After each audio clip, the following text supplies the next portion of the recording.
अस्सलाम वालेकुम नाजरीन। मैं हूं एडवोकेट AR सिद्दीकी। उम्मीद करता हूं आप सब खैरियत से होंगे। नाज़रीन, आज के वीलॉग में मैं इंतहाई अहम टॉपिक पर बात करूंगा, दैट इज़ कश्मीर इशू। जब कश्मीर की बात होती है तो एक नहीं दो कश्मीर की बात होती है। एक इंडियन हेल्ड कश्मीर और दूसरा पाकिस्तानी हेल्ड कश्मीर। आप हैरान ज़रूर हो रहे होंगे कि मैंने पाकिस्तानी हेल्ड कश्मीर क्यों कहा। मैं जो बात करूँगा कानून और आइन के मुताबिक और हक़ाइक़ पर मबनी जो हिस्ट्री है उस पर बात करूँगा। उसके मुताबिक चाहे वो इंडियन हेल्ड कश्मीर है या पाकिस्तानी हेल्ड कश्मीर है, इन दोनों का स्टेटस 1947 से एक है।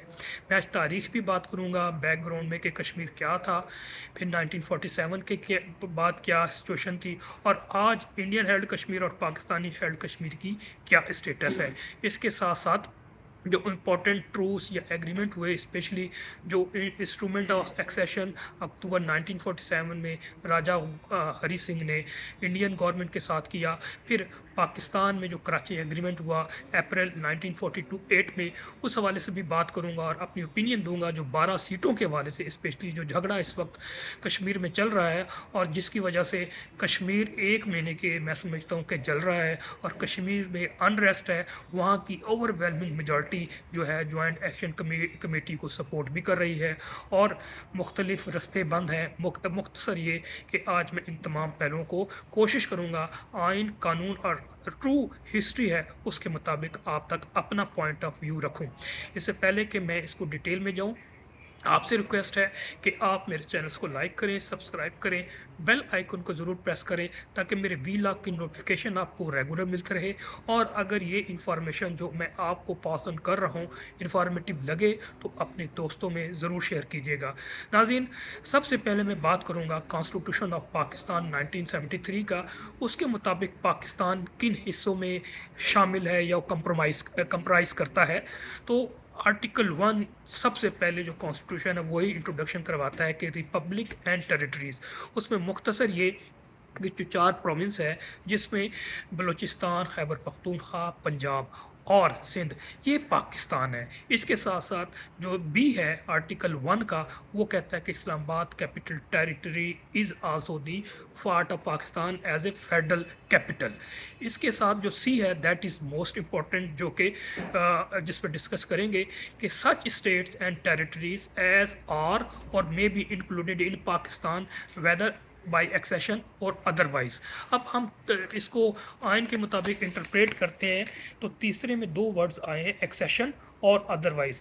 अब एक्सेशन में आपको वो होता है कि जो अभी हम पाकिस्तान जब सब कॉन्टिनेंट डिवाइड हुआ तो ये पाकिस्तान के हिस्से में आए, लेकिन इंडिया में there were more than 565 princely states, जिसमें शाही रियासतें थी, नवाबी थी, जागीरदारी थी या आज कहीं पर कोई और बादशाही निज़ाम था। तो वो ब्रिटिश एम्पायर ने भी उनको जो है ना under the dominion states of the British उनको एक ख़ास हद तक खुद मुख्तारी दी हुई थी with in the that domain princely state, लेकिन ओवरऑल वो बाज गुजार थे ब्रिटिश एम्पायर के। अब मैं आ जाता हूँ कि ज़्यादातर जो प्रिंसली स्टेट्स थे वो इंडिया के पास थे, इंडिया ने टाइम टू टाइम उनको एक्वायर किया। बहरहाल मैं पाकिस्तान में जो सबसे ज़्यादा इंपॉर्टेंट स्टेट्स थी जो एक्वायर की पाकिस्तान ने थ्रू एक्सेशन जो से आर्टिकल सी के तहत, वो बहावलपुर की रियासत थी, सवात, दीर, चित्राल, अम्ब, कलात, लसबेला, खारान, मकरान। ये वो तमाम प्रिंसली स्टेट्स थे जो पाकिस्तान ने टाइम टू टाइम इसे एक्वायर किया थ्रू एक्सेशन। अब जब ये एक्सेशन कर ली, इसके अलावा जो अदरवाइज, अब कश्मीर का इशू देखा जाए तो वो अदरवाइज में आता है और फिर उसको स्पेशल स्टेटस दिया गया। मैं इस हवाले से जो आइन के मुताबिक जो आज़ाद जम्मू कश्मीर की सुप्रीम कोर्ट है उन्होंने एक जजमेंट दी थी, that is PLD 1985 supreme court Azad Jammu and Kashmir, page number 62। और उसमें कैटेगोरिकली आज़ाद कश्मीर की सुप्रीम कोर्ट ने डिक्लेयर किया कि Azad Jammu and Kashmir does not constitute a part of republic of Pakistan as but it is a foreign state territory और under the constitution है। ये इसका स्टेटस था। अब मैं अर्ज़ करता हूँ जो बैकग्राउंड थोड़ा सा मुख्तसर बताऊँगा कि गो के हिस्ट्री अगर लंबी जाए तो बहुत ज़्यादा लंबी बातें कर सकते हैं। मुख्तसर ये कि कश्मीर अगर हम मुग़ल अम्पायर के दौर से देखा जाए तो 16 सेंचुरी के मुग़ल अम्पायर जो यहाँ आए सब कॉन्टिनेंट में, वो 1526 में ज़फरुद्दीन बाबर ने इंडिया کنکور کیا اور پھر آہستہ آہستہ مختلف اسٹیٹس کو اپنے حصے مغل امپائر کا حصہ بناتے گئے. تو 1586 یا 1588 میں غالباً جو کشمیر ہے وہ کشمیر آج کا کشمیر نہیں، اس میں کشمیر بھی حصہ تھا، پھر اس میں لداخ کا بھی تھا، پھر جموں بھی تھا اور گلگت بلتستان، وہ ساروں کو آکوپائی کر کے ایک صوبے کی اسٹیٹس وہاں پر دیا گیا اور وہ حصہ پارٹ آف رہا. لیکن اس کو انڈیپینڈنس بھی دی گئی. مختصر یہ کہ اس کے بعد جب برٹش امپائر آئی اور برٹش امپائر نے مختلف جگہ انیکس کیا تو راجہ رنجیت سنگھ کے دور، بلکہ اس سے پہلے رنجیت سنگھ نے جب آکوپائی کیا پنجاب تو پنجاب پورا افغانستان تک جاتا تھا اور اس کے ساتھ کشمیر بھی اس کا حصہ تھا. لیکن 1846 میں جب راجہ رنجیت سنگھ کے جو سکسیسرز تھے، جس میں آخری جو تھا وہ تھا ہری سنگھ، وہ لیکن اس سے پہلے جو 1846 میں گلاب سنگھ، وہ جب ان کو شکست ہوئی اور امریکہ یہ برٹش امپائر نے انیکس کیا تو اس کے بعد it became the part of British umpire. اور وہاں پر ایک جرنیل تھا جو راجہ گلاب سنگھ، کشمیر رنجیت سنگھ کی فوج کا، اس نے 75 لاکھ روپے مختصر ان کا نیگوسیشنز ہوئی اور 75 لاکھ میں وہ کشمیر برٹش امپائر سے لے لیا. اور پھر اس وقت سے پرنسلی اسٹیٹ وہ گلاب مطلب ڈوگرا راجہ سے کہتے ہیں، ڈوگرا راجہ کے تحت چلتا رہا. تقریباً 100 سال تک انہوں نے اس کشمیر جو کمپرائز کرتا تھا لداخ، جموں کشمیر اینڈ گلگت بلتستان، وہاں پہ انہوں نے رول کیا. اور پھر آخری جو ان کا حکمران تھا وہ تھا ہری سنگھ. اب ہری سنگھ 1947 میں جب وہ رول کر رہا تھا، جب یہ سچویشن ہوئی اور پھر آزادی دی گئی، لیکن یہ پرنسلی اسٹیٹ تھا تو ہری سنگھ چاہتا تھا کہ نہ وہ پاکستان میں شامل ہو نہ وہ انڈیا میں شامل ہو، بلکہ آزاد ایک پرنسلی اسٹیٹ کے طور پہ رہ سکے. لیکن ایسا ہو نہیں سکا. اب کوشچن آف فیکٹس یہ ہیں کہ کیا انڈین حکومت فوج وہاں پر اتری سب سے پہلے یا پاکستانی؟ یہ فیکٹس، اس میں کوئی ڈینائل نہیں ہے. پاکستان بھی یہی کہتا ہے وہ کہ مختصر یہ کہ پاکستان جب وہ سچویشن چل رہی تھی، پاکستان نے بیک ڈور ڈپلومیسی میں کوشش کی کہ وہ کشمیر کو انیکسیشن کر لی جائے، لیکن راجہ رنجیت سنگھ ہری سنگھ نہ انڈین حکومت کو این او سی دے رہا تھا نہ ان کو دے رہا تھا. مین وائل انہوں نے ایک پلاننگ کی پاکستانی گورنمنٹ نے، اور پھر وہاں پاکستانی قبائلی اور پھر کشمیری اسپیشلی جو سدن قبیلہ ہے وہ سارے مل کے انہوں نے سری نگر تک گئے، اور سری نگر کے ساتھ بلکہ بارہ مولہ، اننت ناگ اور کپواڑہ وغیرہ ساروں جگہ پہ انہوں نے قبائی کر لیا تھا. لیکن یہ ایک حقیقت جو سامنے آتی ہے کہ اس کے بعد انہوں نے لوٹ مار شروع کی. مختصر یہ کہ جب لوٹ مار شروع کی اور راجہ ہری سنگھ نے کہا یہ تو کام خراب ہو گیا اور یہ سارے کشمیر کو قبضہ کر لیں گے، تو راجہ ہری سنگھ جو ہے وہ پھر دوڑ کر جو ہے انڈیا گیا، اور پھر اس نے جو ہے نا کہا کہ جناب آپ جو ہے نا ہمیں بچائیں. اور پھر انڈین گورنمنٹ نے جو ٹروپس ہیں وہ سری نگر پہنچائے.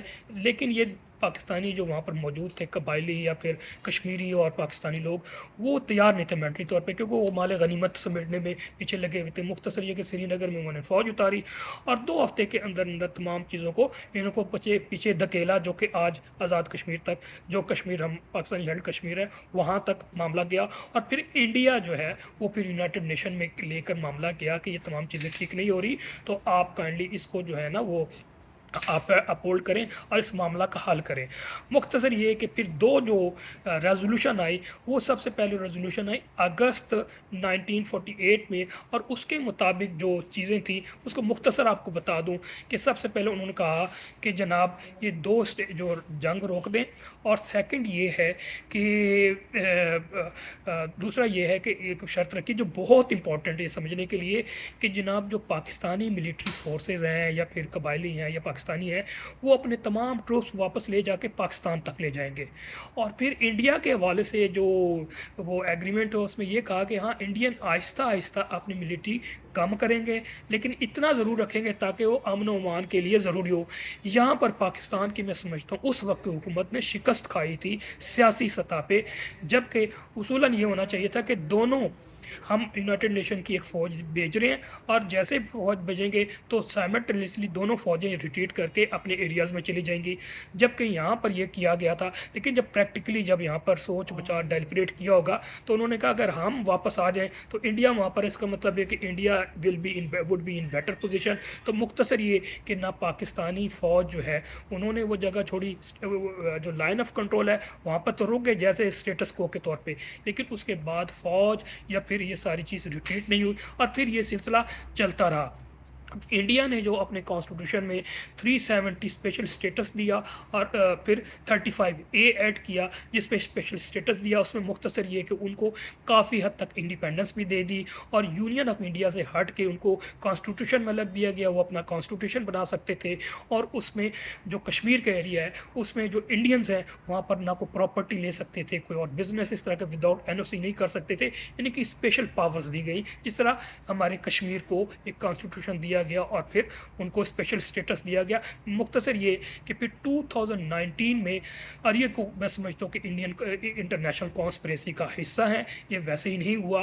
और जितने लोग ये कहते हैं कि जनाब जनरल बाजवा साहब ने उस वक्त जब ऑन बोर्ड थे और फिर उन्होंने 370 और 35A जो है वो उसको इनऑपरेटिव और एब्रोगेट कर दिया गया और फिर रीऑर्गेनाइजेशन एक्ट 2019 कश्मीर का है उसके मुताबिक उन्होंने यूनियन ऑफ इंडिया का हिस्सा बना दिया। लेकिन पाकिस्तान में सिचुएशन अभी तक वही है जो 1947 1948 में था। हाँ, जो डेवलपमेंट हुई पाकिस्तान ने इन pursuance of that document of जो इंस्ट्रूमेंट ऑफ एक्सेशन जो अक्टूबर 1947 इंडिया और हरी सिंह में हुआ था, यहाँ पर अप्रैल 1948 में कश्मीर में ये कराची में एक एग्रीमेंट किया इंडियन उस वक्त कश्मीर जो उस वक्त आज़ाद जिसको आप कह रहे हैं, जबकि मेरे हिसाब say that is Indian Pakistani held Kashmir वहाँ के जो हुकूमत थी। और फिर उसके साथ साथ जो मुस्लिम कॉन्फ्रेंस है जम्मू कश्मीर की, उनके साथ बैठे और उन्होंने एक एग्रीमेंट किया और उसके मुताबिक उन्होंने कहा कि जनाब अब वी आर हम पाकिस्तान के साथ मिलकर काम करेंगे और पाकिस्तान के डोमेन में रह के हम ये करेंगे। तो ये इंपॉर्टेंट थे। इसके बाद जो स्टेटस चेंज हुआ जिसकी वजह से इंडियन ने उस वक्त जब ये 2019 में अगस्त 5 में वो इन्होंने एब्रोगेट नहीं किया था, वो स्टेटस ये कहते थे कि उसके बाद मायदा ताशकंद हुआ जो कि जनवरी 1966 में हुआ, जब 1965 की जंग के बाद मामलात उस ताशकंद में हुआ। उस वक्त USSR का हिस्सा था और वहाँ पर जो मेन चीज़ डिसीजन ये हुई जो कश्मीर के हवाले से कि जो पाकिस्तान है और इंडिया है वो कश्मीर के मामलात दो तरफा मुज़ाकरात के साथ करेंगे, यानी कि यूनाइटेड नेशन का मामले का जिक्र नहीं किया, ना कश्मीर का जिक्र किया। और मुख्तसर ये कि ये सिचुएशन होते हुए 2019 हुई कि आज ही हो गया। अब आ जाता हूँ जो 12 सीट के हवाले से, बिल्कुल ये लॉजिकल है कि जब कश्मीर के मामलात है तो हुकूमत तो फिर कश्मीर की कश्मीरी लोग अपने इलेक्टेड लोगों के ज़रिए करनी चाहिए। अगर 1947 के बाद कोई जम्मू से आया या फिर इंडियन हेल्ड कश्मीर से आया, वो पाकिस्तान के मुख्तलिफ इलाके कराची में, लाहौर में, गुजरांवाले में, रावलपिंडी में या किसी और सूबे के किसी और शहर में आबाद हो गया और फिर 78 साल हो गए, वो पाकिस्तानी भी है, पाकिस्तानी बेनिफिट्स भी ले रहा है, इलेक्शन भी लड़ रहा है, तो ये मैं समझता हूँ वो कश्मीरी वो पाकिस्तानी है। कश्मीर के मामला जो इस वक्त इंडिया पाकिस्तानी हेल्ड कश्मीर है वहाँ के मकामी लोग करें। मुख्तसर ये कि फिर यहाँ की जो इस्टेब्लिशमेंट है उनको कंट्रोल करने के लिए 12 सीटें क्रिएट की गई जो आज तक कायम है, जो कि मैं समझता हूँ गैर कानूनी है, गैर आइनी है और गैर मंतकी है, जिसका मकसद यही है कि इन लोगों को इस्तेमाल करते हुए हुकूमतें बनाएं, हुकूमतें गिराएं और इनडायरेक्टली हम जो है ना जो इंडियन पाकिस्तानी हेल्ड कश्मीर है उसका कंट्रोल अपने पास रखें। तो ये मुख्तसर मैं अपनी इस हवाले से तजिया किया है कि इस वक्त जो अनरेस्ट क्रिएट हुआ है, मैं समझता हूँ ये इंतहाई अफसोसनाक और दिल खराश है कि 78 सालों में ऐसा नहीं हुआ कि पहले ही पाकिस्तान में एक आग सी लगी हुई है, लोग बददिल हो चुके हैं इस फस्तायत से, इलेजिटिमेसी से। और फिर पार्लियामेंट ना आइनी है, ना हुकूमत फेडरल हुकूमत आइनी है, ना सूबाई हुकूमतें आइनी है। और फिर जो बलूचिस्तान में एक आग सी लगी हुई है, फिर जो फैलते हुए अब वो KPK के हिस्से में आ चुकी है।